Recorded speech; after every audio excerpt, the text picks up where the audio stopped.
ఈరోజు రాష్ట్రంలో కూటమి ప్రభుత్వం అధికారంలోకి వచ్చి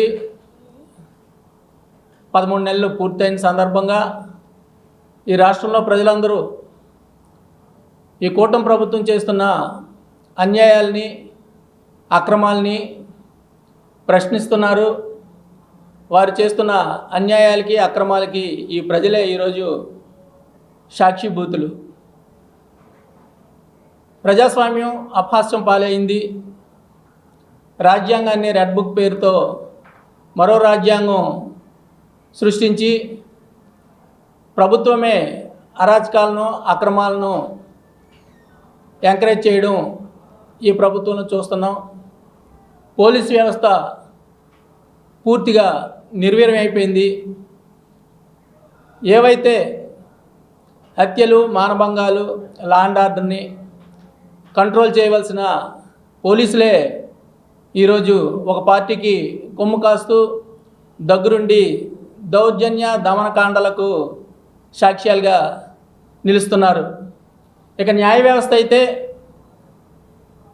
న్యాయ వ్యవస్థ చెప్పిన సూచనలు, సలహాలని కానీ ఈ ప్రభుత్వం పెడచెవిని పెట్టి న్యాయ వ్యవస్థనే కించపరిచే విధంగా ఈ ప్రభుత్వం ముందుకు వెళ్తుంది.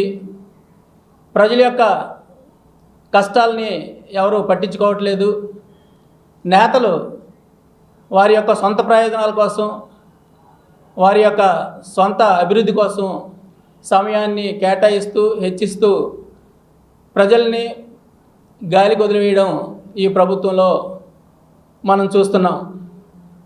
వైఎస్ఆర్ కాంగ్రెస్ పార్టీ అంటే ఇప్పుడు ఈ రాష్ట్రంలో ఒకే ఒక ప్రతిపక్ష పార్టీ. ప్రతిపక్ష పార్టీ అంటే ప్రశ్నించే గొంతు ప్రతిపక్ష పార్టీకి ఉంటుంది. ప్రతిపక్షం బలంగా ఉంటేనే రాష్ట్రం కానీ, దేశం కానీ ముందుకు వెళ్తుందని చెప్పి ఆ రోజు జవహర్లాల్ నెహ్రూ గారు చెప్పిన మాటల్ని మనం గుర్తు తెచ్చుకోవాలి. కానీ ప్రతిపక్షం యొక్క గొంతు నొక్కే విధంగా, ప్రతిపక్షం అంటే ఇంకా మరలా అధికారంలోకి ఎప్పుడు రాని పక్షంగా ఉండాలని చెప్పి ఈ యొక్క కూటమి ప్రభుత్వం ప్రతిపక్షాన్ని అణచివేయాలని చెప్పి ప్రతిపక్ష నాయకుల మీద లేనిపోని కేసులను పెట్టడం, వారందరినీ బెయిల్స్ రాకుండా జైల్లో ఉండే విధంగా చేసే విధానాన్ని ఒక భారతదేశంలోని, ఆంధ్రప్రదేశ్లోనే మనం చూస్తున్నాం. కానీ జగన్మోహన్ రెడ్డి గారు అత్యంత విశ్వసనీయత కలిగిన వ్యక్తి. ఎన్ని కష్టాలు వచ్చినా సరే ధైర్యంగా, ధీరోదాత్తుడిగా నిలబడిన వ్యక్తి. గతంలో సోనియా గాంధీ గారిని ఎదిరించే ఈ పార్టీని అధికారంలోకి తీసుకొచ్చిన వ్యక్తి. అందువల్లే జగన్మోహన్ రెడ్డి గారిని చూసి ఈరోజు ఈ కూటమి ప్రభుత్వం భయపడుతుంది. ఈ కూటమి ప్రభుత్వం జగన్మోహన్ రెడ్డి గారిని టార్గెట్గా చేసుకుంది. అందులో భాగంగానే ఒక పథకం ప్రకారం లేని లిక్కర్ స్కామ్ని బయటికి వాళ్ళు తీసుకొచ్చినట్లు చేసి, నిజంగా లిక్కర్ స్కామ్లో ఎవరైనా ఉన్నారు అంటే అందులో నిందితుడిగా ఉన్నది చంద్రబాబు నాయుడే. ఆ కేసులో బెయిల్ మీద ఉన్నది కూడా చంద్రబాబు నాయుడే. ఆయన లిక్కర్ స్కామ్లో నిందితుడిగా ఉన్నాడు కాబట్టి దీన్ని పక్కదో పట్టించే విధంగా వైఎస్ఆర్ కాంగ్రెస్ పార్టీ నాయకుల మీద మొట్టమొదటిలో 1,00,000 కోట్ల కుంభకోణం అని చెప్పడం, తర్వాత రోజుల్లో 50,000 కోట్లు అనడం, 30,000 కోట్లు అనడం, ఇప్పుడు 3,000 కోట్ల కుంభకోణం అని చెప్పడం జరుగుతూ ఉంది. వారికే నిర్దిష్టమైన అభిప్రాయం లేదు. అందులో భాగంగానే మా పెద్ద నాయకులందరినీ అరెస్ట్ చేయడం చూస్తున్నాం. అందులో భాగంగా మిథున్ రెడ్డి గారిని లేటెస్ట్గా అరెస్ట్ చేయడం కూడా మనందరికీ తెలుసు. ఈ అరెస్టులన్నింటినీ కూడా మేము తీవ్రంగా ఖండిస్తున్నాం. ఎందుకంటే ప్రతిపక్ష వాయిస్ని మీరు నొక్కాలి అని చూస్తే ప్రజలే ప్రతిపక్షం యొక్క గొంతు కాబట్టి మీరు ప్రజలందరూ గొంతుకులు మూయలేరని చెప్పి మీకు మేము తెలియజేస్తున్నాం. ఇక మీరు అధికారంలోకి రావడమే ప్రజలను మోసం చేసి అమలు కాని వాగ్దానాలను ఈ ప్రజలకి మీరు చేసి సూపర్ 6 పేరుతో మీరు అధికారంలోకి రావడం జరిగింది. ఆ అధికారంలోకి రావడానికి మీరు ఆ రోజు ఈ సూపర్ 6లో కొన్ని పథకాలకు మీరు పవన్ కళ్యాణ్ గారితో కలిసి చంద్రబాబు నాయుడు గారు సంతకాలు పెట్టిన షూరిటీ బాండ్లను కూడా ఇవ్వడం జరిగింది.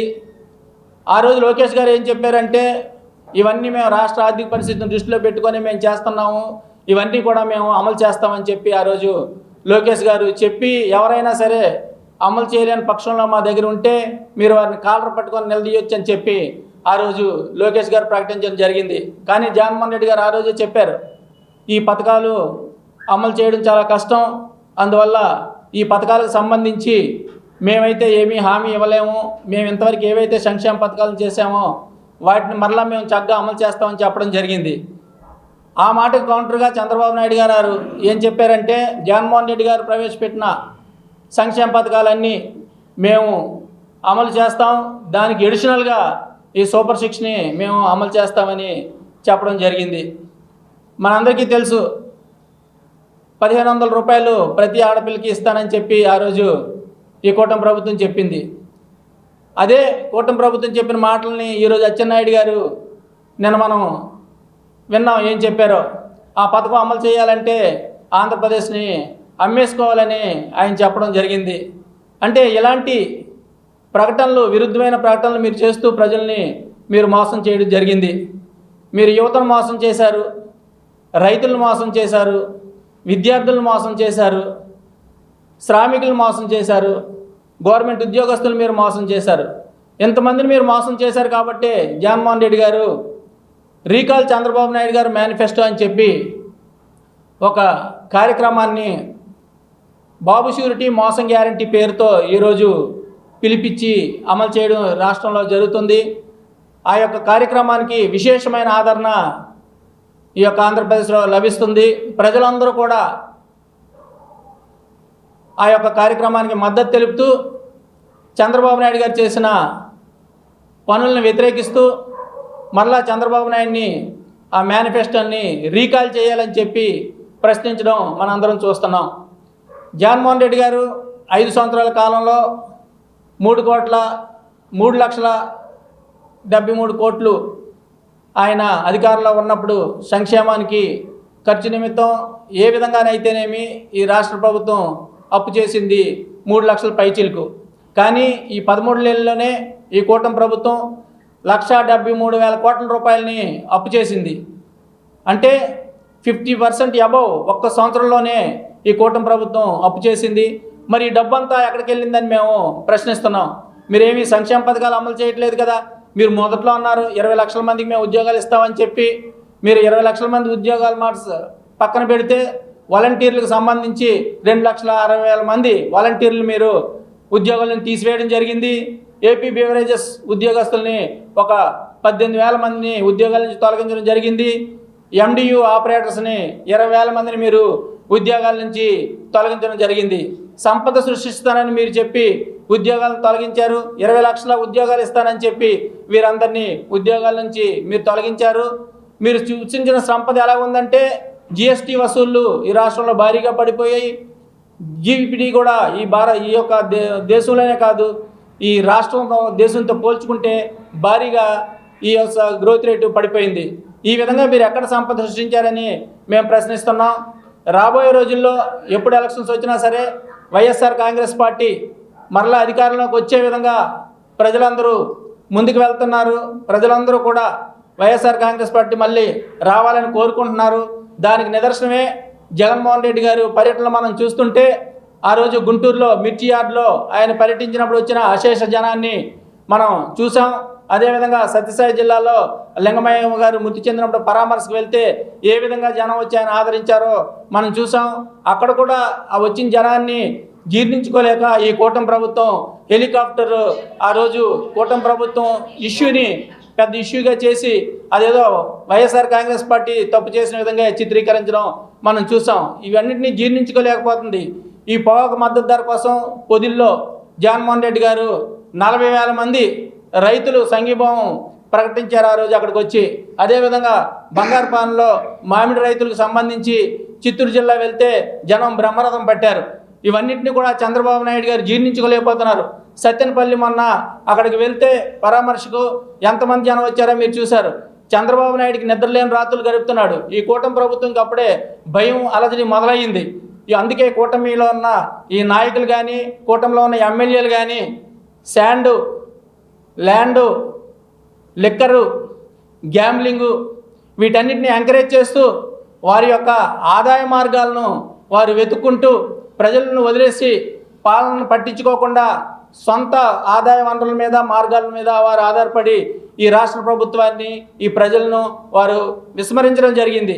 ఇలాంటి ప్రభుత్వం మరలా అధికారంలో రాకూడదని చెప్పే వైఎస్ఆర్ కాంగ్రెస్ పార్టీ శ్రేణులమైన మేమందరం కూడా ప్రజల్లో ఓడిపోయిన దగ్గర నుంచి మేము గట్టిగా తిరుగుతున్నాం.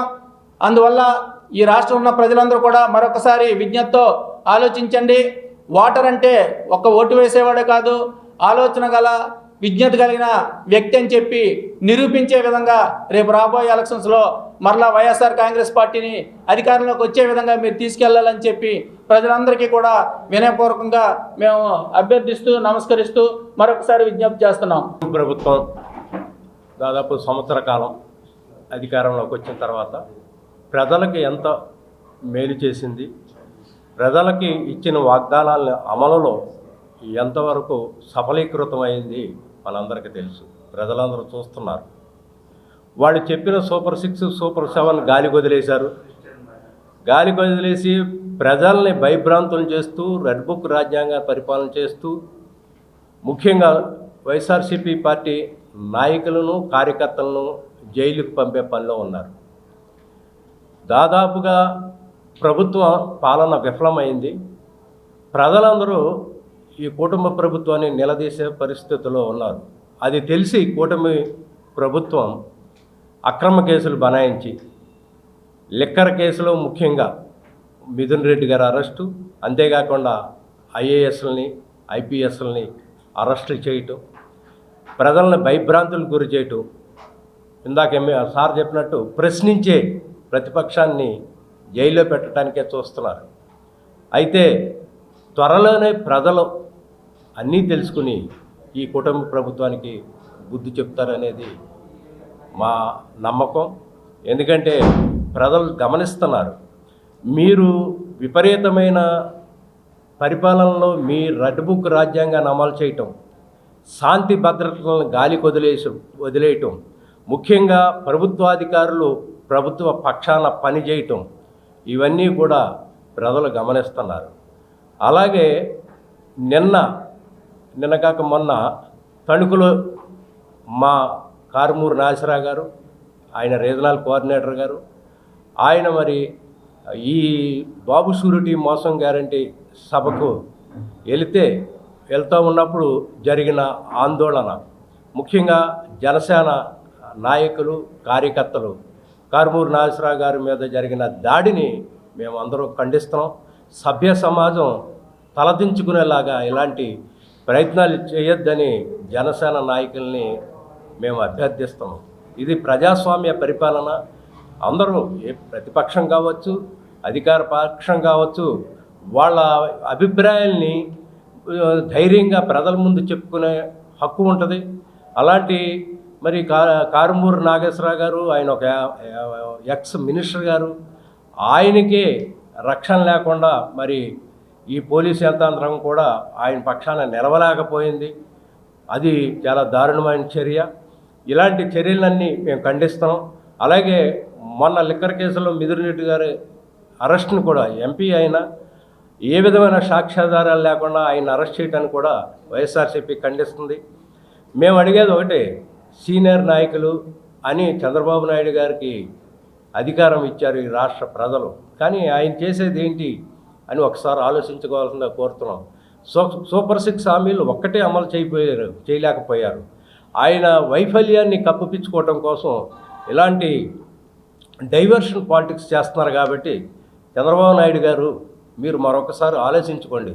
ప్రజలకు ఇచ్చిన వాగ్దానాల్ని మీరు నెరవేర్చగలరా లేదో మీరు ఆలోచించుకోండి.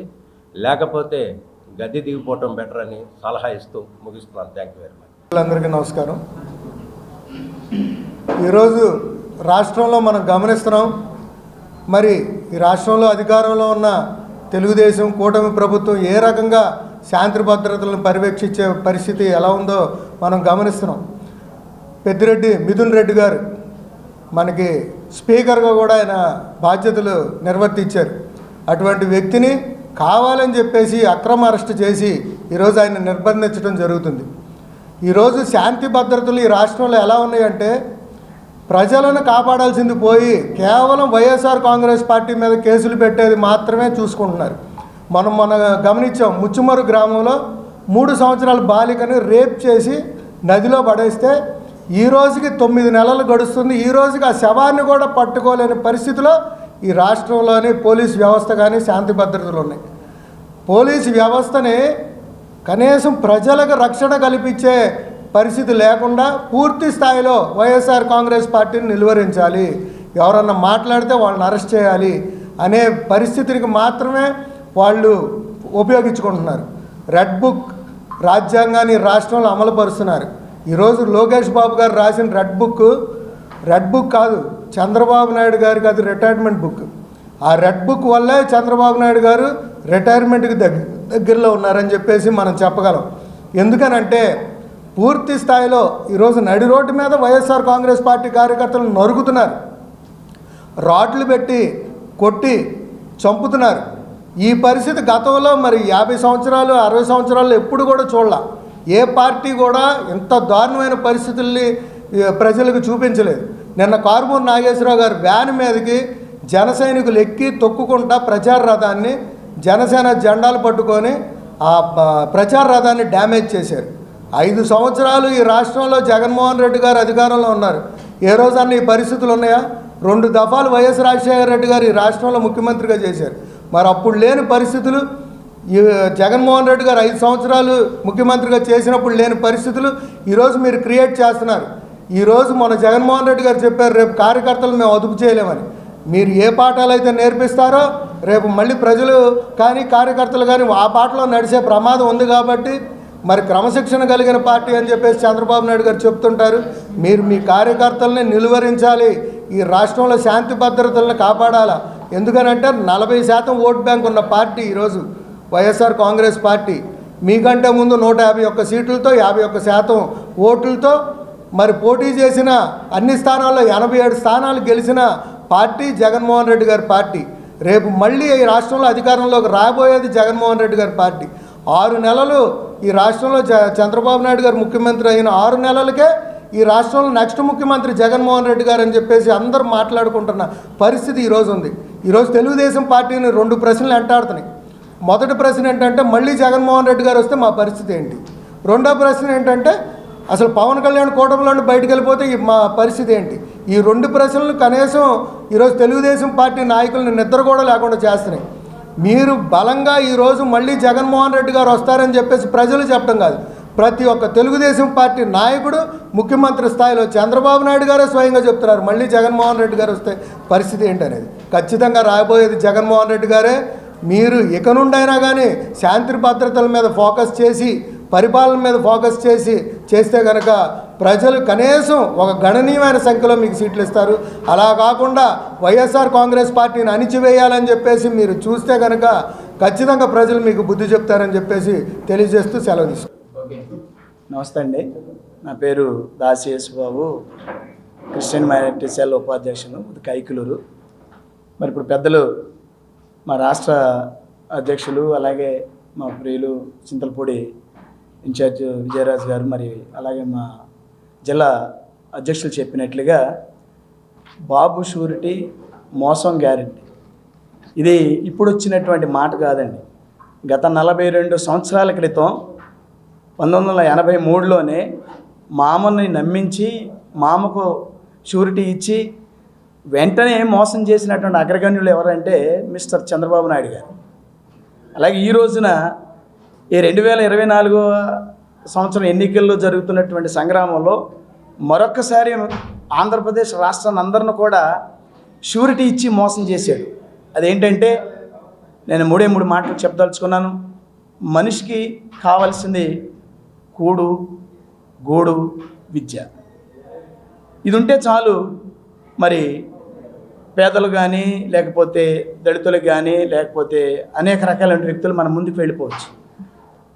13 నెలలు పూర్తయిన తర్వాత ఎవరికన్నా గూడనే గృహాన్ని, ఒక సెంటు భూమి కానీ ఒక గృహానికి సంబంధించినటువంటి విషయం కానీ ఇచ్చినటువంటి దాఖలా ఎక్కడన్నా కనిపించిందా? ఇదే మోసం. ఇక రెండోది, మరి మనం చూసినట్లయితే కూడు అంటే భోజనం. మహానుభావుడు తండ్రి మించిన తనయుడిగా పేరు తెచ్చుకున్నటువంటి వైఎస్ జగన్మోహన్ రెడ్డి గారు ఆయన ప్రవేశపెట్టిన పథకం ముఖ్యంగా ఇంటికి నిత్యావసర వస్తువులు తీసుకురావటం. లేవలేని నిస్సహాయమైన స్థితిలో ఉన్నటువంటి తల్లులు కానీ, అక్కలు కానీ, మిగతా వారికి కానీ వాళ్ళ నాన్నగారికి ఒక సిగ్నల్ ఉండేది. కుయ్ కుయ్ కుయ్ అనే శబ్దం వస్తే హాస్పిటల్ తీసుకెళ్లే వాహనం. అలాగే ఈయన పరిపాలనలో గత 5 సంవత్సరాల పరిపాలనలో ఇదే శబ్దం వినిపిస్తే, అయ్యా మా జగనన్న, మా కొడుకు, నా తమ్ముడు, మా అన్న మా ఇంటికి ఇదిగో నిత్యావసర వస్తువులు పంపిస్తున్నాడు, రేషను, నేను నడవలేని స్థితిలో ఉన్నటువంటి పేరు. ఈ రోజున కేవలం చంద్రబాబు గారు చేసేది కుట్ర ఏంటి తెలుసు అంటారండి? ఒక దళిత సామాజిక వర్గాన్ని కానీ, నిరుపేదలు కానీ వీళ్ళందరినీ అణిచివేయటమే ఆయనకు కావాల్సిన అగ్రగణ్యమైనటువంటి మరి ధనవంతులు మాత్రమే కావాలి. ఇది పేదవాడికి దూరం చేయటం, ఇది మోసం. ఇక మూడవదిగా విద్య. ఎప్పుడు లేనటువంటి మరి విధంగా ఒక పెద్ద ప్రాజెక్టు తీసుకొని ఒక తలంపుతో మరి గత 5 సంవత్సరాలు మనం చూసాం. గవర్నమెంట్ స్కూల్స్ కానీ, విద్యాలయాలు కానీ కార్పొరేట్ను మించి ఆ రకంగా తీర్చిదిద్ది ఒక మంచి నాణ్యమైన విద్య అందిస్తే ఈ మహానుభావుడు చేసే పరిస్థితి తెలుసండి. జూన్ 12వ తారీఖున రీఓపెనింగ్ చేశాడు. జూలై 12వ తారీఖున మెగా పేరెంట్స్ అని పెట్టాడు. మెగా పేరెంట్స్ మీటింగ్ ఎప్పుడు పెడతారు? నీ పిల్లలు బాగా చదివారు, బాగా అందించారు స్కూల్స్ కానీ ఈ నెలంతా కూడా ఆయన రాసిన కుక్క లెక్కలు, నక్క లెక్కలు, ఇంకొక లెక్కలని టీచర్లతో రాయించుకుని అతనేదో పేరు తెచ్చుకోవాలని పిల్లలకి ఒక నెల రోజులు కూడా విద్యను అందించలేనటువంటి మరి దౌర్భాగ్యమైన స్థితి చంద్రబాబు గారు కూటమి పరిపాలన. ఇది మోసం. కాబట్టి మనిషికి కావలసినటువంటి ఈ ముఖ్యమైన ఈ మూడిట్లకు సమకూర్చేటువంటి ఒక గొప్ప నీతివంతుడు ఎవరంటే మరి వైఎస్ రాజశేఖర రెడ్డి గారి తర్వాత వారి తనయుడైనటువంటి మాజీ మన ముఖ్యమంత్రి గారు అయినటువంటి వైఎస్ జగన్మోహన్ రెడ్డి గారు. ఇక ముగిస్తున్నాను. ఈరోజు మేమందరం కూడా సమావేశమవడానికి గల కారణం మరి క్రైస్తవ విషయానికి సంబంధించింది. క్రిస్టియన్ మైనారిటీ రాష్ట్రంలో నీచాతి క్రైస్తవుల మీద దాడి చేయిస్తున్నటువంటి కూటమి పాలన. అంటే క్రైస్తవులు అంటే చాలామంది గ్రామాల్లో ఒక ఎస్సీ కమ్యూనిటీ ఉంటుంది. ఎస్సీలు దానిలో 10 మంది ఉంటుంటే క్రైస్తవులు 90 మంది ఉన్నారు. కానీ వాళ్ళు మరొక రకంగా బాధించి వీళ్ళు కాంగ్రెస్కి అలాగే వైఎస్ఆర్సీపీ ఉన్నటువంటి అభిమానులు ఉన్నటువంటి కుతంత్రంతో, కుట్రతో ఈ రోజున రాష్ట్రంలో ఉన్నటువంటి పాస్టర్స్ మీద కానీ, సేవకుల మీద కానీ, లేదా విశ్వాసాల మీద కానీ మరి ఈ అణగారినటువంటి ఈ మా దళిత వర్గ సామాజిక వర్గంతో కూడా అణిచివేత ఉన్నటువంటి చంద్రబాబు గారు మీరు కానీ మారకపోతే మరలా నీ తనయుడికి రూపురేఖలు లేకోకుండా, ఎక్కడ కూడా లేకోకుండా మరి ఆ ఘనకీర్తిని తెచ్చుకునేవాడు అవుతావు. రాజశేఖర రెడ్డి గారికి ఇచ్చినటువంటి గొప్ప మరి నీతే కొడుకు వచ్చింది. అలాగే నీకు కూడా మళ్ళీ చెప్తున్నానయ్యా, నీకు ఉన్నటువంటి కమ్యూనిటీ కాదు, నీకు ఉన్నటువంటి ధనవంతులు కాదు, పేదవాడి వల్లనే నువ్వు ఈ రకంగా ఉన్నావు. కాబట్టి మరొక్కసారి మోసం చేయకోకుండా నీ మోసాన్ని మేము ఖండిస్తూ ఇప్పుడన్నా కానీ మరి కనువిప్పు తెలుసుకొని జరగబోయేన్నట్టు కూడా ఖండించి జాగ్రత్తగా మేలుకొని పరిపాలిస్తావని కోరుకుంటూ సెలవు తీసుకుంటున్నాను.